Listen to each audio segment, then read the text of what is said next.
Hello guys, Vin here. So, I'm making a little video today to show you guys just how hard it is to acquire an XPL PDT. In front of me here, I have a ton of LEDs. I don't know which one is PDT until I de-dome them, okay? After I de-dome them, I would look at the LED to see if it's a good de-dome, and then I'll set the good de-domes one aside. The bad de-dome ones will go straight to the trash. How do I know a good one from a bad one? A good one will de-dome with the yellow phosphorus completely intact. A bad de-dome will de-dome with some of the yellow phosphorus that comes off. The yellow phosphorus is what determines the tint of the LED. Okay. In the past, XPL is one of the easiest LED to de-dome. You can just de-dome them cold. The LEDs pop right off. However, lately, in the last several batches of LED that I got, I've been throwing away so many LEDs.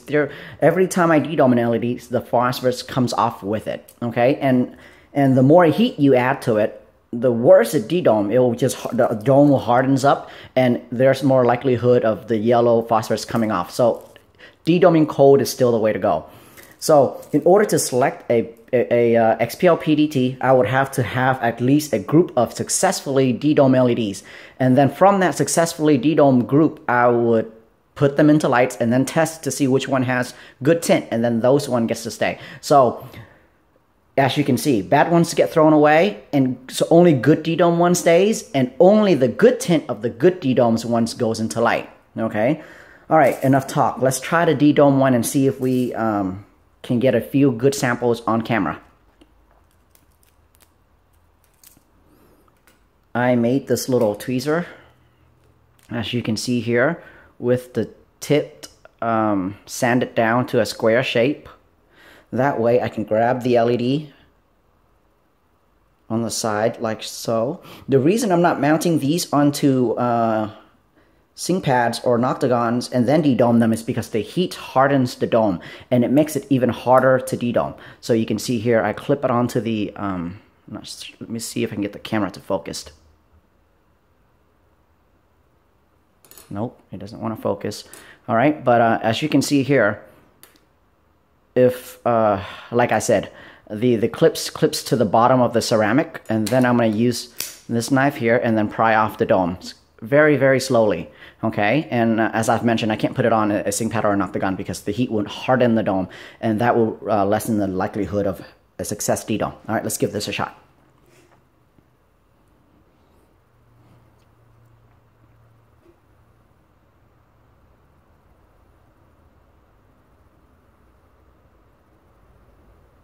So there, the dome just came off. And you won't be able to tell if it's a good de-dome or not. I can. So let me take a look real quick and I'll let you guys know if this is a good de-dome or not. Wow, lucky us, all right? We got one successful de-dome. That is actually quite rare. It's basically a 50-50 chance of having a good de-dome or not. All right, let's set that one right here. And let's do 5 in a row and see how many good ones we get, okay? And remember, these are just successful de-domes, not necessarily PDT quality. All right, so.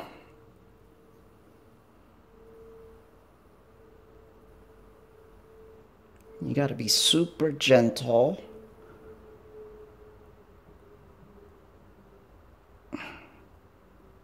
Okay, there pops off the dome of the second one. And let me take a closer look and I'll let you know if this one is a successful one. Oh, what are the chances? 2 successful, 1 right on camera, okay? All right, let's see if we can get all 5 to de-dome successfully.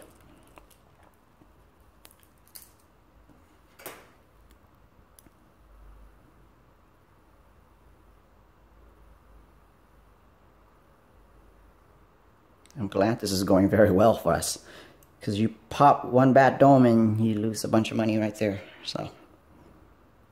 Okay, sorry, I know the camera's not focusing, but you just have to bear with me here.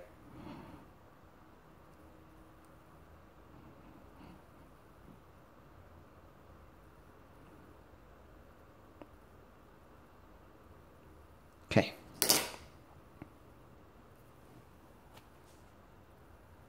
This one is not a successful DDOM, okay? Part of the phosphorus came off. It's very, very little, but it came off. And just a little bit of the phosphorus that comes off will give a very purple tint. So that's not a successful one. So far, 1 out of 3 failed. That's 33% chance failure. Let's see if we can lower that down to 25% chance here doing 4.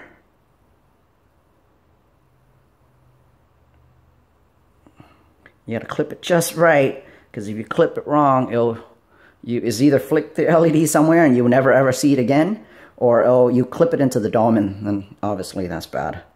Alright, so.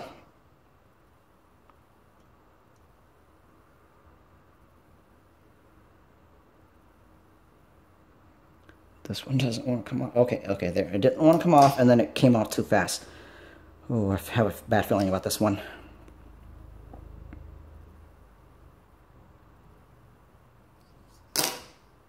Okay, let me take a look. See, this one is see what I mean? 50-50 chance. This one is also bad.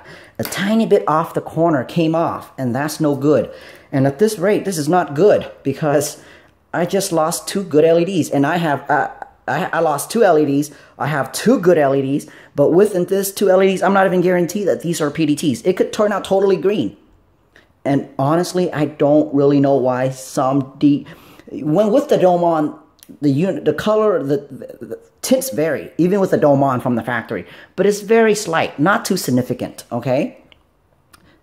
There's a tint lottery with every LEDs, as you know from buying lights from factory lights. But however, they don't vary that much with dome on. When de-dome, it varies much greater. Okay, one more here. We're gonna do 5, and I want to be extra careful because I can't afford to break 3.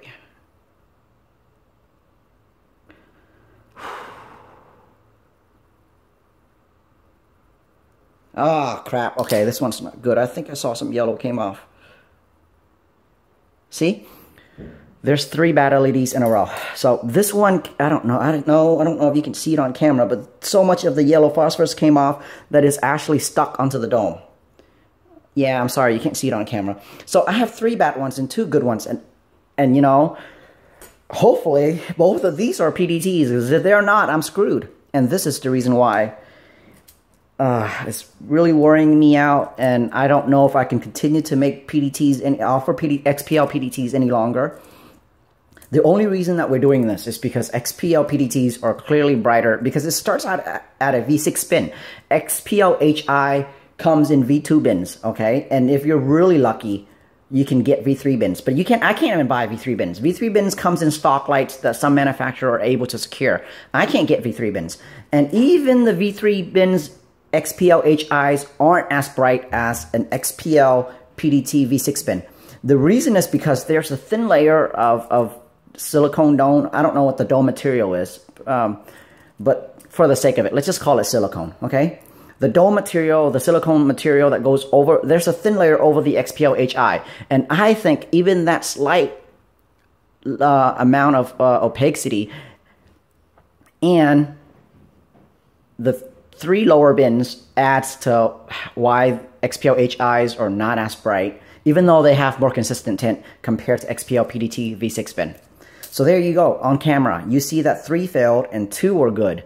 And hopefully, these 2 are actually XPL PDT. Alright, I usually don't really like to make videos to show how difficult something is, because it's no fun. But this one, acquiring XPL PDTs is giving me headaches, and I want to make a little video so you can share some of this pain with me. Alrighty, thank you and have a great night.